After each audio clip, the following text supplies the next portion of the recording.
Boa noite, pessoal. É um prazer estar aqui com vocês. Meu nome é Túlio Fortuna, eu sou terapeuta, iridólogo, e hoje nós vamos falar sobre baleia azul. É um tema que está atualmente, eu vou colocar assim, está na moda, né? Está todo mundo falando sobre esse tema e nós trouxemos uma pessoa aqui muito interessante, tá? Uma psicoterapeuta que vai também ajudar a falar sobre os efeitos esse jogo que está aí na mídia. Ao meu lado esquerdo está meu amigo Rildo Moraes. Tudo bom, Rildo? Olá, Túlio. Olá, meus queridos. É um prazer inoxidável estar aqui novamente. Toda segunda estamos aqui no Acalento, às 20 horas até às 21 horas. Bom, de fato, hoje a nossa temática é aquilo que você já ouviu falar, a baleia azul. Sim, isso aqui não é um programa de emagrecimento não, minha querida. Nós vamos falar sobre um drama que estamos vivendo e que vale a pena discutirmos juntos com mais uma convidada, que é a Bruna. Bem-vinda, Bruna. Obrigada, boa noite. Um prazer estar aqui com os colegas. E vamos que vamos. É isso aí. Vamos discutir hoje, gente, essa questão, o que tem por trás desse jogo, né, Túlio? Túlio, conta pra gente um pouquinho da baleia azul. Tu que já foi um caçador nos mares aí. Esse jogo começou, a baleia azul começou na Rússia, né? Então você tinha um curador, que a pessoa entrava no jogo, tinha um curador, que é o curador? Seria a pessoa responsável para dar as tarefas relacionadas ao jogo para as pessoas. Então você entrava no jogo, entrava em contato com esse curador passava algumas regras desse jogo para você, ao qual você ia começar a escutar músicas horríveis, né, depressivas, assistir filmes de terror. São 50 etapas, tá? Você teria que passar por 50 etapas. E no final do jogo, o que acontece? Você suicidaria. Então, você não poderia desistir mais do jogo. Você começou, você tem que ir até o final. Se você se desistisse, eles matariam você. Então, o que acontece? Né? É um joguinho bem básico, né? Então, em maio, dia 16 de maio de 2016, uma revista russa posta que em novembro de 2015, né, de novembro de 2015 a abril de 2016, 3 crianças suicidaram, tá? E ela pertencia ao grupos de internet. Então essas crianças participavam de vários grupos da internet. E eles apontavam que esse grupo, que era conhecido como grupo VK, tá, idolatrava o suicídio. Ok? Então eles estavam idolatrando o suicídio. E o que esse grupo fazia? Nada mais do que estimular frases relacionadas, tá, que estimulavam realmente o suicídio. E coisas boas, como assim? Eles falavam com coisas boas, né? O que são coisas boas? Sábado é uma coisa boa, tá? Sexo é uma coisa boa, suicídio é uma coisa boa e família é uma coisa boa. Nossa, tudo. Então, dentro de um contexto geral, eles começavam a colocar para as pessoas que isso era coisa boa. Que era normal, né? Que era normal, que era uma coisa legal, que era uma coisa bastante interessante de ser feita. Entendeu? Então, coisas boas estão relacionadas a isso. Então, as crianças entravam, os adolescentes entravam, e esses sites, eles estimulavam isso, através até de músicas depressivas, para que a pessoa entrasse lá e assistisse aquelas músicas, ouvisse aquelas músicas. E foi assim. Então, essa revista, né, começou a colocar que esses sites idolatravam e estimulavam o jovem a adotar essa ideologia do suicídio, tá? E esses grupos realizavam chamadas sempre para o suicídio às 4h20. Às 4h20 da manhã. De noite, madrugada, então mandava mensagem para as pessoas, estimulando que nesse horário elas tinham que suicidar, tá? Então, dos 130 casos de suicídio, 8 foram bem sucedidos. O povo tá ruim nisso. Bom, olha só, gente. Nós estamos falando então, a gente tá brincadeiras à parte, a gente está falando do seguinte. Existe um jogo onde as pessoas entram, obviamente já deve ter tendências deprimidas, né?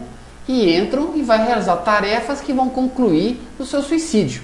Então, presta atenção, eu estou falando de um jogo, e na internet isso tem mais coisa do que isso. Tem um jogo que estimula as pessoas, principalmente jovens e adolescentes, a cometerem suicídio. Gente, isso já foi pesquisado pela polícia, procurado. É que a internet, Aquilo que você conhece como internet, que você vai lá, coloca www.tvnbrasil.com.br, esses www é a ponta menor da internet. Quase que 95% da internet nós não temos acesso.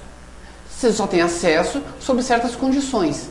Esse jogo é um jogo onde, para entrar, a pessoa tem que ter acessos, ela tem que ter permissões. Então, recentemente, não sei se foi a polícia russa que prendeu um rapaz, um curador, e ele, no dizer dele, ele não sabe quem está por trás dele, ele apenas contribui com o processo e alegou depois, né, que na verdade ele entrou no jogo para tentar salvar pessoas. Está muito mal contada a história dele, mas o fato é, o jogo existe, não tem como descobrir exatamente de onde vem isso. Por que não tem como descobrir? Gente, a pesquisa pela internet, a níveis mais profundos, existem sites que eles vão pulando de servidor em servidor, em geral em países pequenos, sem controles. É muito complicado descobrir isso. O fato é, existe um jogo que estimulou, e talvez até hoje esteja estimulando, como recentemente é um caso em Brasília, ou talvez vários, mas um que foi anunciado há pouco tempo, de jovens que tentaram suicídio por conta desse bendito programa chamado Baleia Azul. Então, o que nós vamos falar hoje aqui? O programa é isso. Mais detalhes do programa em si, talvez você possa até achar na internet alguma coisa. Mas o que tem por trás disso, o que leva jovens a se empolgarem com isso? É isso que a gente vai debater aqui, não é isso, Túlio? O que está levando as pessoas a se divertirem com algo que vai causar a sua própria morte? Você falou a respeito da pessoa aí que foi presa, né? O nome dele é Felipe Budeikin, né? Ele foi preso no dia 14 de 11 de 2016, em Moscou, acusado de administrar 8 comunidades VK. Essas são as comunidades que elas têm uma ligação e veneram, idolatram o suicídio, né? E ele induziu jovens ao suicídio desde 2013 até 2016, quando ele foi preso, né? Então, a programação que ele já vinha mexendo com isso, mas ele coloca também que ele não estimulava as pessoas a suicidarem. Então ele só colocava estímulos do que? Vídeos ou imagens ou frases referente à importância do suicídio, como se o suicídio fosse uma coisa boa, né? Uma coisa romântica, né? Então ele colocou isso aí junto às comunidades e o pessoal começou a perceber que ele tem problemas psicológicos, é um cara que tem problemas psicológicos. Caramba, né? gente, então veja, isso não deve ser o único que tem aí, mas é fato que essa bendita história da baleia azul se difundiu muito. E vamos ser honestos, quem é que nunca teve curiosidade em saber e entrar para ver o que é? Você sabe por que é baleia? Baleia é muito simples, é porque você vê, não se sabe realmente, mas a baleia, você vê uma baleia se suicidando porque ela encalha na praia e aí morre. Então, não se sabe se realmente ela está suicidando, então fizeram essa comparação, essa metáfora relacionada. Por isso que é baleia. Né? Gente, suicídio. Você conhece alguém que já tentou ou que já praticou suicídio? Eu já tentei suicídio, mas eu tive uma fase tão ruim na minha vida que eu tentei suicídio, gente. Então eu entendo, hoje quando eu atendo pessoas no meu consultório, pessoas que têm problemas e são levadas lá porque estão mal e a mãe detectou que pensa em suicídio, eu entendo a pessoa. São vários fatores que nos levam a isso. Tá? É lógico que eu estava tão mal que eu nem consegui me suicidar. Não, mas em 2000 eu tentei isso. Por quê? Porque eu estava mal. E quando a gente está muito mal, Túlio, às vezes a gente só vê uma saída. Né? Você vê que a visão vai se estreitando, né? Não é isso, minha querida Bruna? Fale para nós também, Bruna. O que você vê sobre isso? É verdade. E essa visão que o Túlio trouxe da baleia é bem interessante, porque dentro da baleia você não vê nada, né? Tem aquela história do Pinóquio, na verdade, tem uma outra visão da baleia, né? Que quando o Pinóquio ele é engolido pela baleia na história dele e vai junto toda a história dele, ali para dentro ele já não enxerga mais nada. Então é a mesma situação de uma pessoa que está com ideias suicidas, né? Ela acredita que não tem saída, né? Que aquilo ali seria a única solução, não é isso? Isso, que a saída é não ter saída. Né? Exato. Gente, eu sei muito bem que é isso. Em 2000, todo mundo falava que o mundo ia acabar e o meu mundo estava acabando. Em 2000 aconteceu tudo que não podia, aconteceu na minha vida de uma vez só. Em um ano perdi emprego, me separei, perdi ente querido, fiquei doente, uma série de fatores foram triturando a minha lógica, foram triturando minha forma de pensar. Eu estava chegando ao final do ano e realmente em 2000 o meu mundo ia acabar. E olha que incrível, cara, quanta coisa eu vivi legal depois de 2000, mas foi uma tempestade. Agora parece que tá mais... Isso assim, eu já não era criança, né? Não era nem adolescente no ano 2000. Tá? Agora a gente vê isso muito entre adolescentes, né? O que será que está acontecendo, gente? Você pode falar? Sim. A questão da baleia azul, ela é uma ponta de um iceberg, né? Que a gente fala. Uma questão muito maior, que é a situação do jovem na atualidade, e uma situação que também não tem nada de muito atual, né? Que a gente sabe que é um momento da vida de mudança, de desafio, né? É um momento novo, então... Acontece muita coisa nessa fase, né? A fase da adolescência é uma fase de transição. É como se fosse um pôr do sol ou um nascer do sol. É um processo de transição. Todo processo de transição vai gerar algumas alterações. Primeiro, a gente tem uma mídia que é muito dura, principalmente com as mulheres, né? No qual você coloca uma mulher com uma beleza muito grande e a menina que ela está nessa fase de desenvolvimento, o corpo dela está se desenvolvimento. Então, às vezes, o que é normal crescer primeiro? Pé e mão. Então, você tem, às vezes, o adolescente com o pé desse tamanho e uma mão desse tamanho.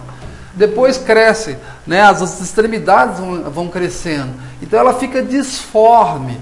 E aí ela acha que ela começa a olhar para o corpo dela e o corpo dela é feio, ela não consegue valorizar aquilo que ela tem.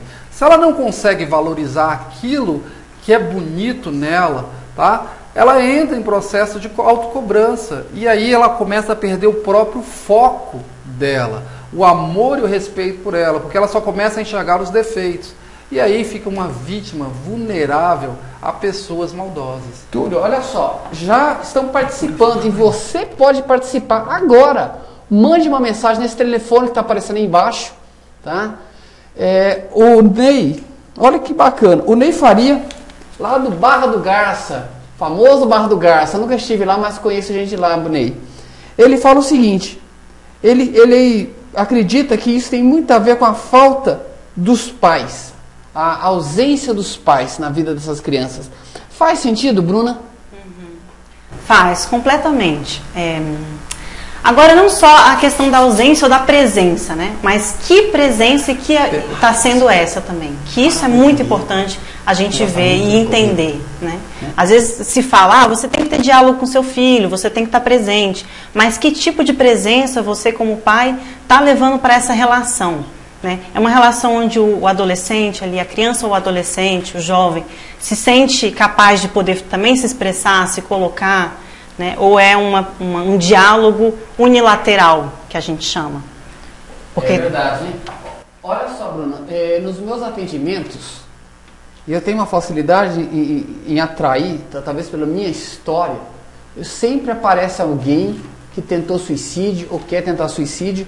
E uma pessoa me falou, uma adolescente, olha o que a menina me falou. Ela falou assim, eu peço presentes caros para o meu pai, para punir o meu pai. Porque já que meu pai não tem capacidade de me amar, eu vou pedindo cada vez mais coisas caras. Porque o que eu quero, ele não pode me dar. Gente, uma adolescente falar isso, chegar à conclusão que não pode contar com o pai. Então o que ela faz? Ela pede presente caro. Eu quero viajar para tal lugar, eu quero tal presente. E o pai vai lá e dá.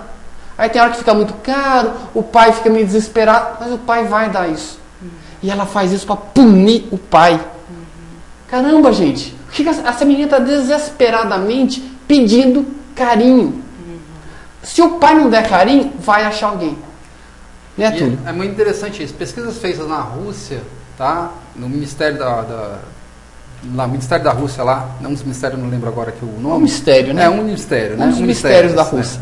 O Ministério no Ministério do Relatório da Rússia diz que 62% do suicídio tem a ver com brigas dentro de casa entre os familiares, tá?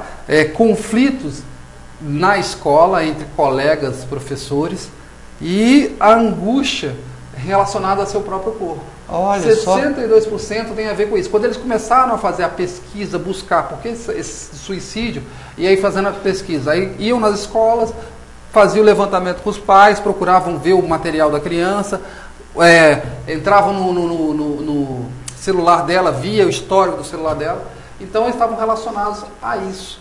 E isso é muito pouco, é uma coisinha pequenininha, né? Mas essas pequenas coisas vão fazer uma diferença tremenda na vida dessa criança.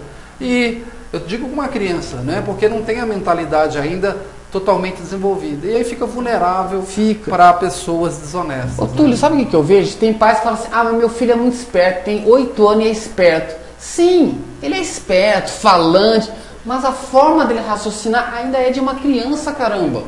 Você pensa que ele vai se virar sozinho? Olha só, eu estou recebendo mais mensagem aqui da Gisele. Ô Gisele Munhoz, muito bacana você dizer que está gostando do programa. A Rosa de Campinas também está gostando do programa. Então veja, o pai tem que participar, a mãe tem que participar. Agora, a impressão minha, Bruna, ou hoje ser mãe é uma profissão que está ficando rara. Ficando rara? Ninguém mais tem tempo para ser mãe, terceiriza isso. Não só ser mãe, né? Ser pai e mãe. Ser pai e ser mãe, estamos terceirizando isso, né? Sim, a falta do tempo. Eu acho que tem uma coisa da falta da disponibilidade, né? Para você lidar com o outro, para você lidar com uma escuta. A gente está vendo uma sociedade de muita fala, né? De muita colocação. E no Facebook, por aí, todo mundo quer se colocar, todo mundo tem suas opiniões. E pouca gente está escutando. Então, se você tem um adolescente em casa que está precisando colocar para fora aquilo e não tem onde ele colocar aquilo, né? Então, como que acontece? Aquilo vai acumulando. E aí as pequenas coisinhas que parecem bobas, né? Uma coisinha na escola, poxa, foi xingado, mas isso no meu tempo era normal, bullying, hoje em dia é bullying.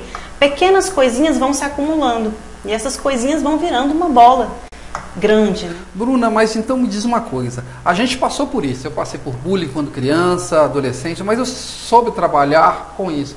Por que hoje esses adolescentes não estão conseguindo passar por isso? Por que tanta dificuldade? Uma nova geração exige novas visões, né? Então, jovens novos, sociedade nova, tempos novos, exigem que a gente olhe para as coisas de outro ponto de vista. É muito fácil, a gente quer sempre olhar para esse passado e achar ali uma possível solução para o que está acontecendo agora. É verdade. Até porque, pensa bem, na nossa geração, eu tive mãe presente. Então, assim, de certa forma, a família do jeito que ela podia, ela ajudava a construir minha autoestima. Hoje, a autoestima de uma criança é pautada no quê? Quem que ajuda uma criança no sua autoestima? Ela vai para a escola, como você mesmo disse, ela começa a se comparar com as outras crianças, outros adolescentes. A mídia divulga um padrão de beleza e ela tem apoio de quem? Aí chega em casa, os pais, não, mas eu sei, gente, eu sei que o mundo hoje está numa correria muito grande, mas olha o que nós estamos fazendo com nossos filhos. É engraçado isso, porque no nosso tempo, não sei, né? A gente brincava na rua, você podia sair na rua e brincar. Hoje em dia você também não tem crianças né? Você não pode sair, a criança não pode sair na rua porque é perigoso, né? Ela pode ser roubada na rua, né? Então, roubada, assaltada, né? Então e aí ela volta para dentro de casa e fica dentro de casa, porque os pais acham que dentro de casa é um lugar seguro. Só que não tem tempo para acompanhar, né? Não tem tempo para acompanhar o que está acontecendo dentro de casa. Porque estão trabalhando. Aí como é que ela coloca, né? Tempos mudaram, os pais estão saindo para trabalhar porque precisa trabalhar mesmo. E aí temos um grande problema nessa história, né, Bruna? Isso tem tudo a ver com o jogo da baleia azul, né? Porque é um jogo, tem a ver com uma coisa de fantasia, tem a ver com uma coisa de não superação, realidade, né? Uma realidade virtual, que é o que o jovem, as crianças hoje em dia estão vivendo. Uma nova realidade, que é a realidade virtual. Então tem a ver sim com uma nova forma de estar no mundo. Gente, vocês que estão nos assistindo, manda mensagem, manda um oi pra gente perceber a validade disso que nós estamos falando. É muito legal se vocês puderem dar um oi nesse telefone que está aparecendo aqui para vocês. Um detalhe curioso, gente, que vale a pena a gente discutir aqui é o seguinte, tá? Dá essa sensação que os pais são os únicos culpados, né, do suicídio infantil juvenil. Tá, se não são os únicos, talvez não sejam os únicos, mas, gente, você que é pai, eu sou pai, eu pego a minha filha, final de semana, se eu deixar, ela vai ficar no computador o dia todo. Por quê? Para ela é cômodo, é prático. Mas olha a diferença. E para mim é mais prático para mim ainda, que eu posso continuar fazendo minhas coisas e ela está lá jogando. Só que eu controlo na minha mente um período para ela brincar. O outro período é troca afetiva entre o pai e a filha. É sair, é conversar, né? É conhecer o mundo dela, os problemas que ela tem. Gente, as crianças também têm seus dramas. É interessante, Bruna, que uma vez eu conversando com uma criança, você vê, 8 anos, deprimido. E eu perguntei para ele quais eram os problemas que ele carrega na vida. O que aquele leitor tem, né? Você fala, não tem problema nenhum. Não, ele tem problema. E ele me contou uma, sim, você vê que o pesar, ele falou assim, meu irmão mais velho pega todos os meus brinquedos. Sabe, isso é um pesar para ele. E ele falou assim, eu não posso falar isso para minha mãe. Porque como você não pode falar para sua mãe? Ah, ela vai brigar comigo. Se o pai só briga com o filho, por que o filho vai se abrir para você? Se o pai só critica, se a mãe só perturba, por que vai se abrir para você? Perde a confiança, né? Perde a confiança. A criança não confia mais naquele adulto. Por mais que seja seu pai, por mais que seja sua mãe, para que eu vou contar? Se eu for contar, ele vai brigar comigo. Eu não confio no meu pai nem na minha mãe. Então, com quem eu vou confiar? Eu vou confiar nos outros. E hoje em dia, você tem a mídia social, né? Você tem 1 milhão de amigos no Face. 1 milhão de amigos no Face, né? Que são amigos virtuais, que estão aí para te dar suporte na hora que você precisar realmente, né? Você pode contar com essas pessoas. E aí, essas pessoas vão aproveitar de você. É triste isso, mas é uma realidade, tá? É uma realidade. Então, a criança, o adolescente, se ele não tiver com quem confiar e em quem confiar, ele vai buscar alguém para poder ajudar. E aí é isso que a gente tem, vários problemas, né? Isso que é uma coisa curiosa, vocês que têm adolescentes, e eu tenho também, gente, existem grupos ou no Face ou no YouTube de pessoas, adolescentes, dando orientação para adolescente, e assim de adolescente. Sabe? A pessoa não conversa com o pai e com a mãe, assiste um vídeo de uma outra adolescente que está dando dicas sobre a vida e começa a fazer perguntas. Sabe? Você vê uma criança de 15 anos orientando mais de 1000 outras crianças. Isso é extremamente delicado. Pode ser altamente bacana, se aquela criança tiver algum nível de percepção bom. Mas por que o adolescente se expõe para um estranho e não se expõe para o pai? Gente, isso é uma questão que nós temos que discutir isso. Nossa, Hilda, você me lembrou uma coisa. Eu atendi uma paciente certa vez que ela é uma menina de 13 anos, tá? 13 anos, Bruna. E essa menina, ela coordenava um grupo com 5.000 pessoas. As pessoas contavam os problemas para elas, entendeu? Adultos, então vários tipos de problema. Ela selecionava os problemas e ali ela dava uma opinião dela e colocava mais ou menos para as pessoas. Fazia um print daquilo que foi colocado para ela e jogava no grupo para que o grupo pudesse discutir, tirar uma visão e aí ela, com a resposta daquilo, ela printava novamente para o grupo, para outro grupo. Era sensacional, uma menina de 13 anos. Agora, os problemas vinham de todas as formas, né? Então, normalmente, você tinha problemas comuns de adultos, né? Relacionamento, sexualidade, esses comuns problemas do dia a dia, e uma menina de 13 anos estava gerenciando tudo isso. Estado, né? Conta pra gente aí, Bruna, suas percepções sobre isso. O adolescente procurar um outro adolescente, se abrir com outro adolescente é o mais esperado, é o mais comum, né? Porque nesse outro, ele tem uma escuta, é aquilo que eu trouxe no começo, né? Com o pai, com a mãe, muitas vezes é um discurso unilateral, né? É o pai que coloca, é a mãe que coloca as coisas como devem ser. Então, quando tem alguém para escutar ali do outro lado, aí ele se sente mais à vontade, se sente bem para fazer isso. Bom, meus queridos, vamos fazer uma pausa de 60 segundos. É o tempo para você tomar uma água, mandar uma mensagem para aquele amigo seu, para que ele assista também, ok? Aguarda a gente só um minutinho, tá bom? Voltamos já já. Obrigado.